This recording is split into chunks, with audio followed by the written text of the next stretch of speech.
YouTube's darkest videos 8.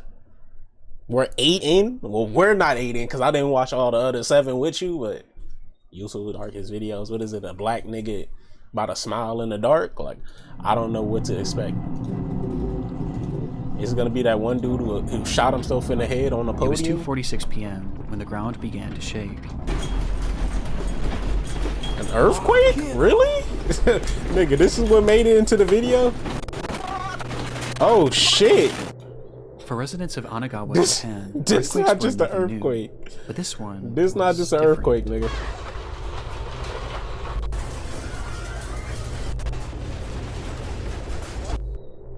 It carried with it a violence that none of the locals had ever felt before, and by the time the shaking had stopped, everyone in the city seemed to be left in a momentary state of shock. This was especially true for the nearly 160 Chinese workers and students that had recently moved to the area, with most having never experienced any earthquake, let alone one of this magnitude. Of these workers were a tight-knit group of 20 women. Wait, is this one of them historical earthquakes? Like, this fucking killed massive amounts of people? A company that sold fresh seafood. And having been at work at the time of the quake, they frantically ran out of the building and stood in the street desperately trying to figure out what to do next, unaware of the fact that the real horrors were still yet to come. In Japan, it's not just the earthquakes you have to worry about, but the tsunamis that often follow. Too. They get Japan be getting fucked. They get tsunamis, earthquakes ripping their fucking floor out from beneath them. And given that Anagawa was right on the sea, damn, and Sato Susan was directly on the shoreline, they got toxic standing directly in the path of an impending disaster. Fucking oceans and shit. Thankfully, their boss, Mitsudo Sato, was well aware of what was to come, and quickly he yelled to the women to seek higher ground. But given their unfamiliarity with the area, Sato knew that he would have to be the one to lead them there. The group readily listened, and they quickly followed Sato as he led them up a set of stairs on a nearby hill, where they eventually reached a shrine that overlooked Anagawa and the sea. It was the highest point in the area, and should keep them safe from what would likely be a massive influx of water. And sure enough, as they neared the top, Sato's fears were already coming true. As the sea had drastically retreated, it was now beginning to push forward. Shit. And things were only going to get worse from here. See, this is why I couldn't live in Japan. Like, it wasn't a deterrent for Sato, fuck around as once he deemed the altitude safe enough for this group of women, he then turned around and began to walk back down the hill towards the slowly flooding city. The girls yelled at him, asking where he was going, which is when he revealed that down below in his home in Anagawa were his wife and his daughter, who were now directly in the path of this unfolding disaster. You'd be good with a cat or and something. He was going to save them. You get a cat or something. The girl screamed out to him, begging him not to go, as things had already become incredibly dangerous, but he didn't so much as turn his head as he stepped down onto the street and disappeared from their view. And it was at this time that one of those girls standing high atop the hill began to record.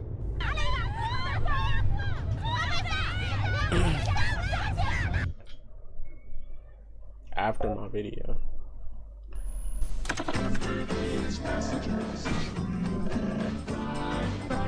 All my life, family has been super important to me. Jesus, I love my family. what the fuck? He never shows his face, nigga. At least outside of my immediate family members, and specifically my grandfather, who I never got the chance to meet. And when thinking about this the other day, I went down a rabbit hole of trying to. Did you want to give an Ancestry.com, man? And in doing so, I 18 siblings, which was one of many details that I found surprising. And I ended up sharing.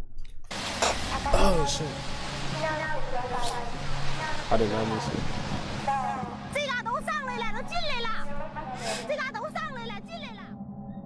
The footage shows that the shoreline was no more, as the water had innovated the entire area as it slowly crept its way deeper and deeper into the city streets.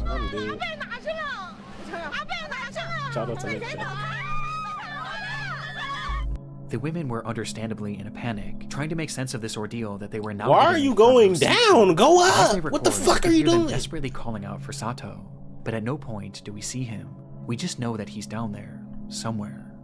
And as the desperation in their Sato increases, is fucked. So too Sato is the fury of the drowning. Water.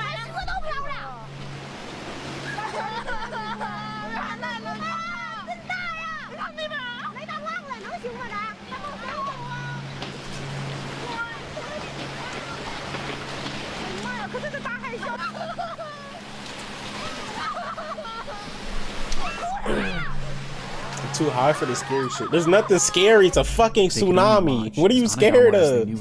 Was completely eviscerated. Tsunami is scary. Yeah, you see that ocean recede? Like a middle-aged white man's hairline. Hey, that's some scary shit. This Thailand, this Japan. And by this point, they realized that there was now essentially no hope for Sato.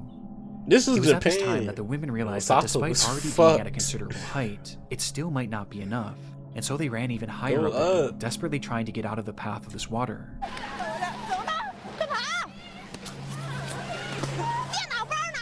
Damn, they keeping the camera running through this? At least get the angles? Fuck. And as they did so, they noticed something down below. Don't tell me they seen him floating.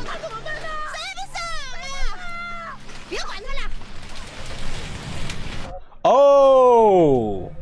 Standing on a rooftop in the middle of this massive tsunami. Why he just cooling on a rooftop? The building that he stood on was once a full 2 stories off the ground, but was now just a few inches above the surface of the water. Why is the nigga put his knee up and rested on it like he's chilling? Like what the fuck is he doing? I want to go to Japan. Give me a Japan. This time even more frantically, but at this point, it was no use. Thailand has lady. And when the camera is taken off Sato for just a split second, we can hear just from the women's reaction the exact moment that he swept away. Last time I was at a ride that she snitched on me. What the fuck are you talking about?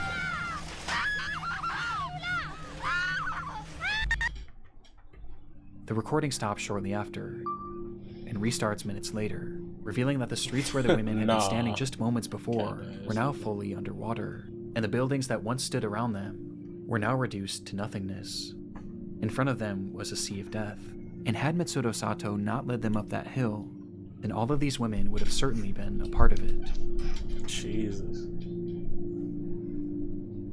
The date was March 11th, 2011, a day where Japan had been hit by its most devastating it's a natural disaster, with it ringing in at a magnitude 9.0, which in turn caused the nation's worst ever tsunami. Can you play genital jousting law? What the fuck? What the fuck are you talking about, nigga? What are you talking? What? The pistol whipping had to get done. What are you, as that day, 19,759 people would lose their lives. Oh! With Mitsudo Sato being one of them. But against all odds, his wife and daughter were not part of that death toll, as it's been reported that they were later found alive and unharmed.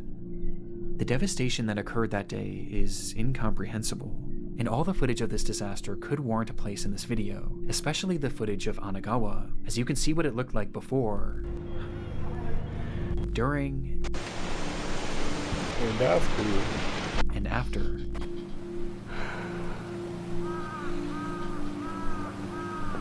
Damn. Look like Hiroshima. But what I found so interesting about you could have showed me this. I would have thought it was disaster Hiroshima. Were stories like Sato's, a man who risked his life to save 20 women that he hardly knew, and a man who gave his life trying to save his family. Oh, he saved women. Of the worst natural he saved a bunch of women modern Japanese history, and died because he couldn't get an get attempt to save the ones that he loved.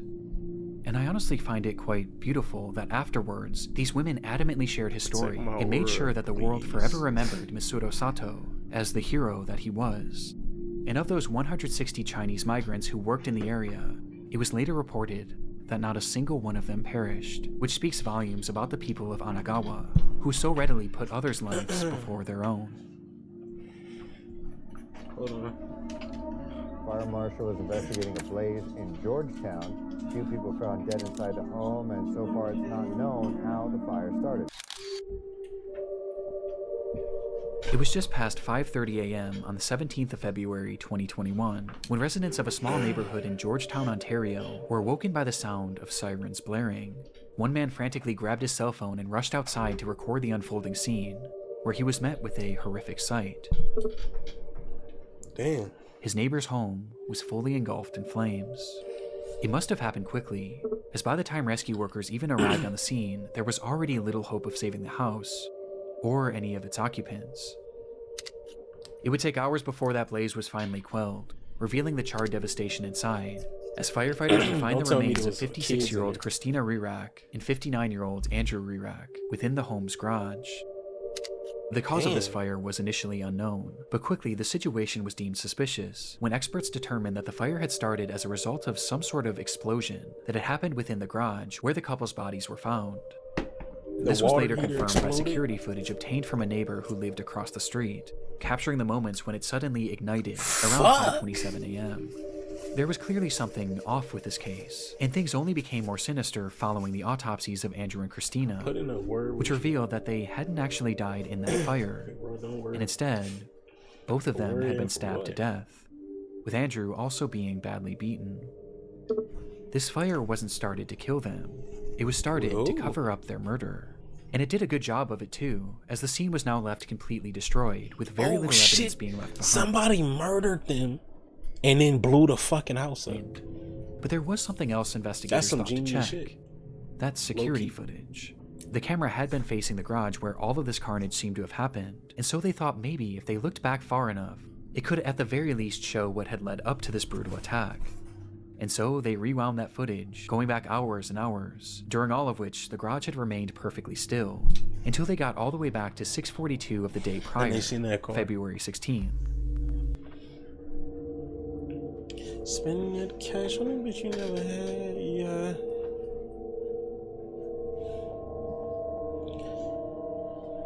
What am I supposed to be looking at? What am I looking at? They park. The film showed the moments that the couple had arrived home together inside of Christina's car, which Andrew had been driving that night, as he pulled uneventfully. Oh, you see somebody walk out the side? This was the last time this couple was seen alive on camera, which I on swear its own I just is seen somebody disturbing walk enough. off the side. But as it turns out, there was something I'm far uncovering more new shit that unsettling Nick about Crowley this not footage, as it revealed the fact that Christina and Andrew weren't alone.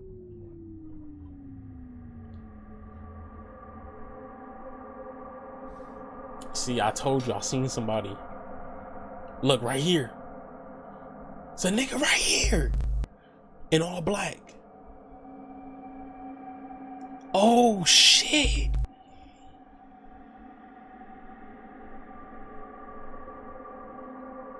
The fuck is he doing? Why would you wait out for this couple in this? The footage you waited for them in the snow. Who showed the a fuck tall would do figure, this? its features completely shrouded in darkness, almost as if it were a shadow, with this figure lying in wait out of sight on the side of the house, until right after Andrew pulls the car into the garage, when this person slips in behind them.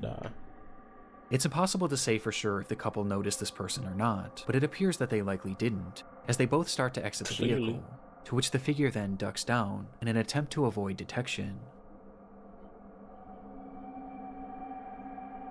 And he closed the garage. Oh shit. Until the garage door begins to slowly close.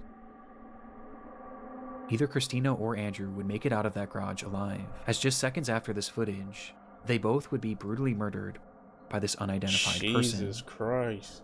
The footage is terrifying and speaks to that innate fear in most of us, the fear of being followed, of being watched, and attacked in the moments when we least expect it. Dark like Batman. It's paranoia-inducing, and made even more off-putting by the fact that this clearly seemed to be premeditated.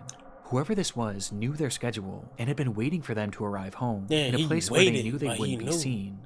But by this point, their motivation was as unknown as their identity. Following the discovery of this footage, bits and pieces were released to the press in order to get the public's help in identifying this unknown assailant. It represented a rare instance of a killer being clearly caught on camera right before committing a crime, but that's also what made this case so frustrating, as despite the video capturing this person, none of their features were discernible at all. Unsurprisingly, the footage didn't bring in any relevant leads, but it at the very least showed investigators that whoever this person was knew the couple, due to its obvious premeditation. Clearly, though when looking into both Andrew and Christina, it was clear that neither of them really had any enemies in their life, with the exception of one. Harrison Brown was a 27-year-old employee at a company called Rogue Transportation, of which Christina happened to be the vice president of operations. Or is he one of during his time there, Harrison was known to be abrasive and combative, with Christina often having to be the one to reprimand him, leading to Harrison resenting her. It isn't clear how police were tipped off about this strained working relationship, but they had somehow grown suspicious enough of Harrison to pay his home a visit, and what they found inside showed that this resentment he had towards Christina had actually morphed into a twisted obsession. Inside, police found satellite images of the Rierachs' home, along with the software on He the man's computer and satellite cell phone imaged a that fucking showed that on the house. 12th of February, he had You can't secretly even see attached the a shit. tracking What do you device to gain? Christina's car, and he had been tracking her movements for days, which is precisely how he knew when she would be arriving home. And as if this revelation wasn't damning enough, they would also find a broken knife in his garage that contained trace amounts of Christina's blood. It was obvious what Harrison had done, and when confronted with this evidence, there was nothing more he could say other than the truth. So he admitted he had grown a hatred for Christina because of the way that she had treated him at work, and he decided that he needed to get his revenge. She was mean to the nigga at work, and he fucking gutted her with a knife and her husband. He purchased this tracking device and Are began you getting obsessing spammed over with her ads? movements, studying them. You get it? Are you getting hit with ads? Like, I don't get that much. Like, Twitch runs ads by themselves. Like, I can't stop them. I'm sorry. Before finding the perfect time and place to strike, Zahid and on won February the 16th, string. he Who the waited fuck is outside the Zahid? Rerex home and snuck into their garage before 3 attacking and ads, killing them my both. fault. But it's not After the my assault, fault. Harrison would leave the home, Twitch. where he began to grow paranoid about being caught, and so he returned to the house the very next morning to start that fire, with the hopes scared. being that the blaze would cover up I his get a couple tracks. cents. Though I thankfully do. this didn't work. And after pleading guilty to 2 counts of first-degree murder and 1 count of arson, Harrison Brown would be sentenced to life in prison. They're not long. This is car. What is it?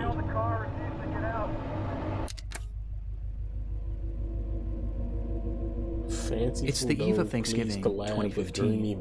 Police officer Patrick Feaster sits in his cruiser parked alongside the road in the town of Brandon Paradise, Currington? California, waiting for his first that action the of this barbershop, uncharacteristically Brandon? quiet night. His car was facing the direction of a well-known local cantina, which patrons were known to drive Who is away that? from under Don't the influence. say you would love to And sure collab enough, with as the somebody clock you don't know approached who he's midnight, fucking talking the calmness around Feaster would be shattered by Yeah. the sight of You a car don't speeding know out of who the he's restaurant's talking parking about. lot. You don't know who he's talking about. Is that the Twitch? No, it's not a fucking quit Twitch. It's a nigga that strokes on game. The car went unseen by Don't Feaster's worry. dash cam, but not by Feaster himself, as he took off, Don't. doing his best to catch up with the Like, car no. that was now speeding down the road. And No, within a just few collab with seconds, he everybody. does. Everybody can't be collab with. As the car slowly comes into frame for the first time. Inside that vehicle was 26-year-old Andrew Thomas and his ex-wife, 23-year-old Darian Aaron. Andrew had been drinking heavily that night and was well over the legal limit, with his driving showing as much as he failed to pull over once Feaster approached him, resulting in a police chase that would only end up lasting just a few seconds.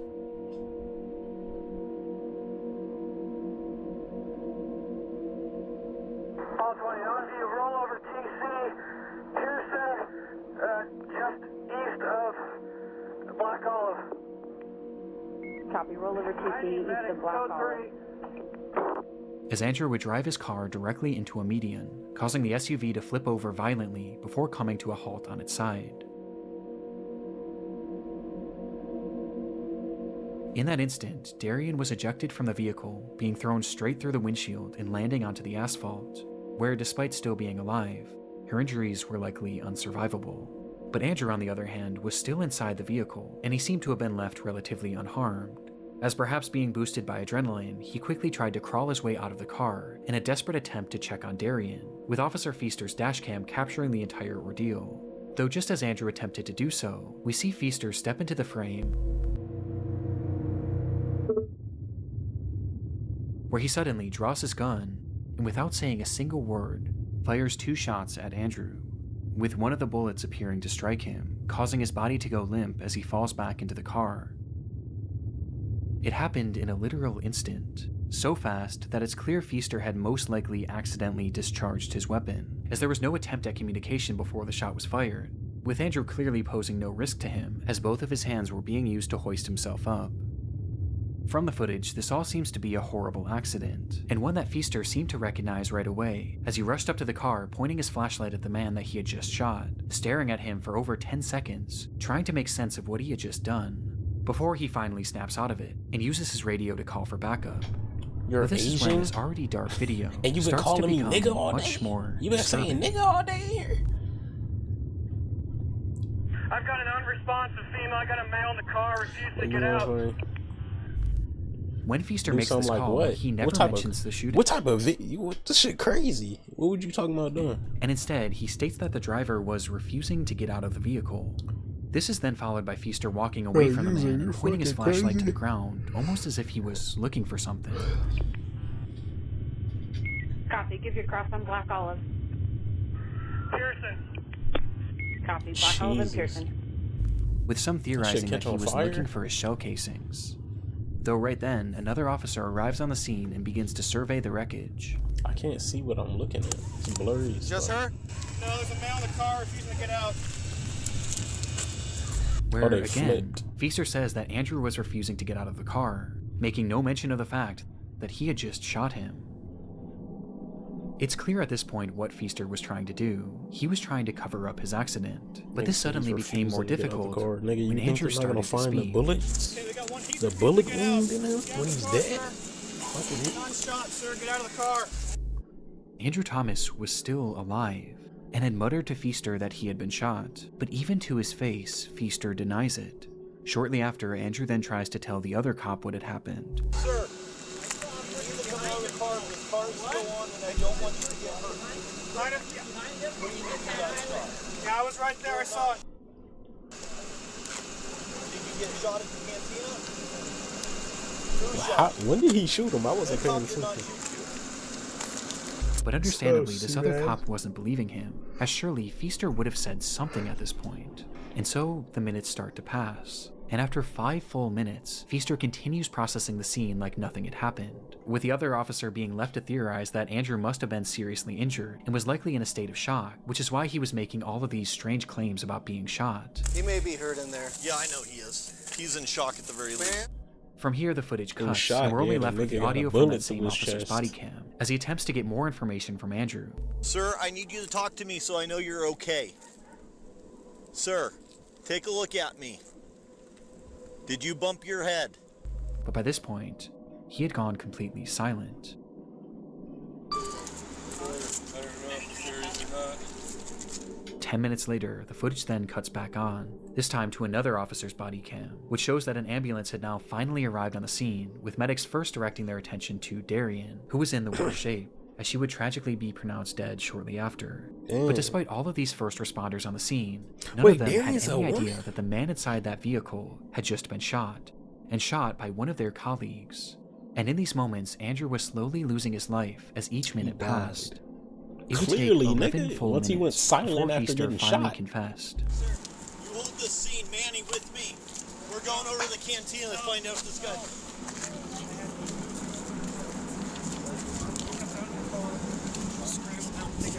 I wasn't even pointing at him. The gun could go off. saying that he might have shot the man, but he wasn't sure. And immediately after saying this, Oh my God, are you serious? No, the recording is stopped, and the footage comes to an end.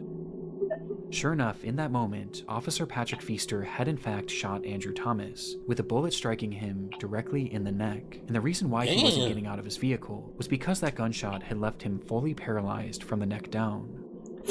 His condition was awful, and made worse by the length of time that it took for him to receive proper treatment. And despite fighting So for if I get weeks, shot in my Andrew neck, I can Thomas just would get lose his life paralyzed. less than 1 month later, due to that gunshot wound.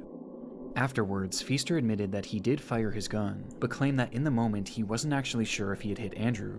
But many found this hard to believe, Why did as he his gun fire clearly his goes gun, off though? while What he's happened? pointing it at Andrew, and he clearly gets a good view of him immediately after the fact. mishandled it or Not to some mention shit? the fact that Andrew literally told him over and over again that he was shot.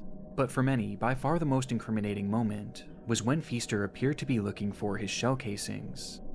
And because of his actions, Officer Patrick Feaster would be found guilty of manslaughter fuck, and receive a prison fat, sentence of jolly, 180 hoodwinked days. lumberjack fat A decision nigga. that was heavily contested but ultimately upheld. And while no one is defending Andrew Thomas's decision to drink and drive that night, Feaster's use of deadly force and his blatant attempt at covering it Oh up shit, make they this drove, crashed, officer gets out, pulls gun out, accidentally shoots the nigga footage and kills him. harrowing nonetheless. That's what drunk driving gets you, nigga. That's the equivalent. Intentionally shot.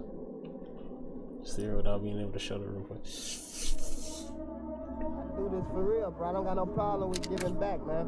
I'm the only one out here with a show that's actually giving back, you feel me? And I got proof to show it. It's I May want- 2013. And she look What are you talking about? 23-year-old Quamaine Wilson arrives at his local bank in Chicago, Illinois, to deposit $20,000 cash, which he planned on giving out to groups of his most adoring fans. Man, about to go get this $1,000 out for the fans, man. Really, I'm gonna take out 20,000, man. Just to show people, you feel me? I'm on a whole different level with this. To this point, Quamaine had carved out a respectable following on his YouTube channel, where he acted in a series called The Nick Story. One more word out your mouth, and that's your last. It's your life. I'm gonna take it myself and put it in my graveyard with the rest of them. Along with posting music This nigga said, that's your ass, I'ma take it. he made under the name Young QC. What the fuck? You gotta fix that dialogue, bro.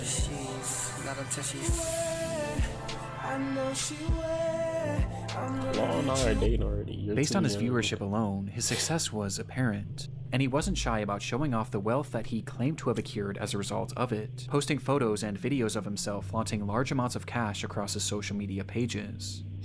But this How video was old are by you, far his user? most boastful You call yet, him- as he you would take that saying nigga, you said $20,000 you're and throw it into Asian, the air like, I don't for know all what of the his fuck fans you to got fight going over.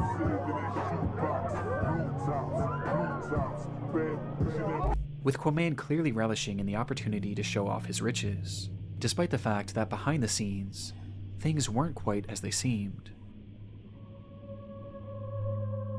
The truth was, Quamaine had actually earned very little from his channel despite its viewership, with this being on account of his videos containing copyrighted music and the fact that he only had a dozen or so uploads. In fact, his social media flexing had started well before he even made his first video, as in reality, all of this money was coming straight from his mother, Yolanda Dang Holmes. with Law.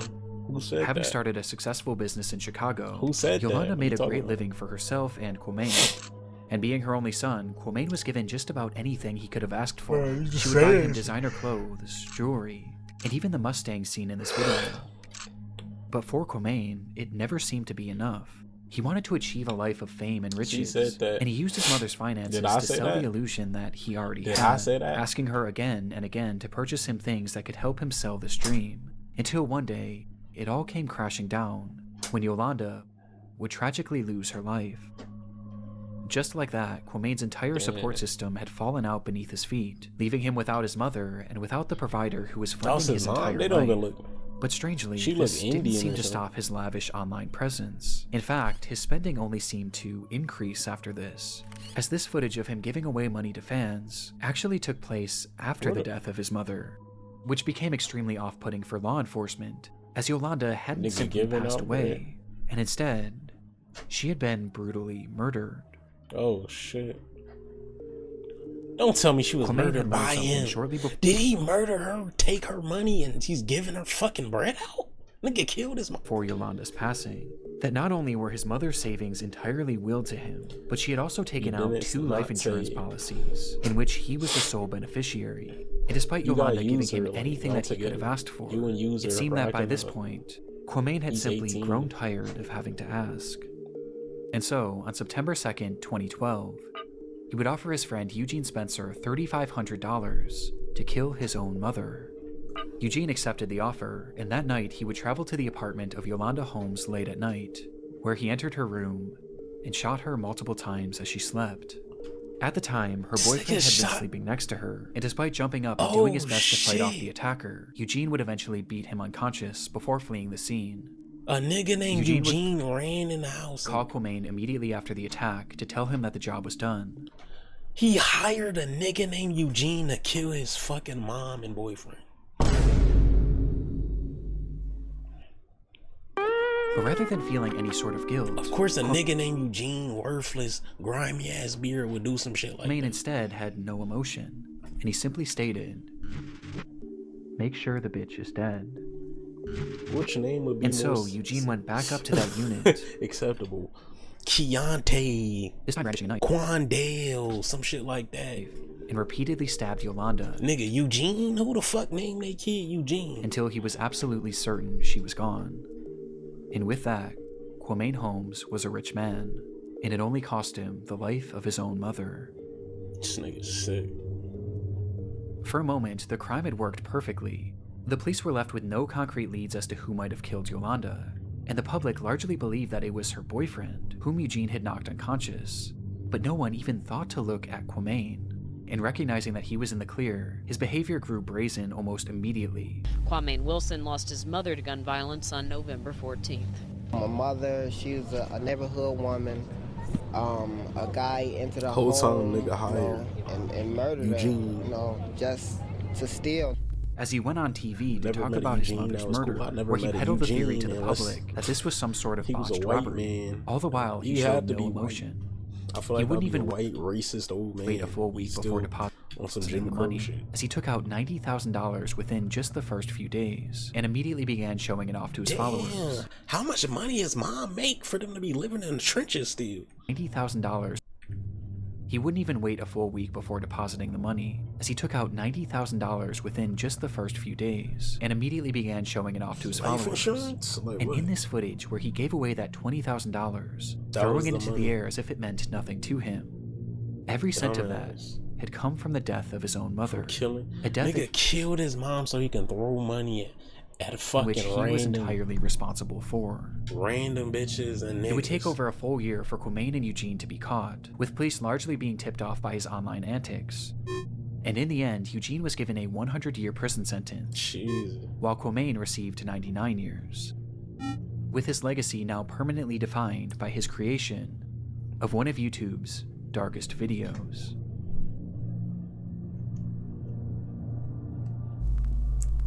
Doesn't have any bitch. No, he's a bitch. He's somebody's bitch, or he got a nigga that's his bitch in jail. Yeah. He's good. He's good. It's jail. I want to give one last thank you to this video sponsor, My Heritage. Shout outs to Nick Crowley. This video's like natural disasters, fucking tsunamis. Like, I thought it was gonna be more like the murder shit. Like, he set up his own mom to get murdered. Like, I thought it was gonna be that. It's fucking natural disasters, earthquakes, the police officer shooting a nigga in a drunk driving accident. What the fuck? Oh my god, another Nick Crowley vid. Holy shit, sub. Holy shit, like, comment.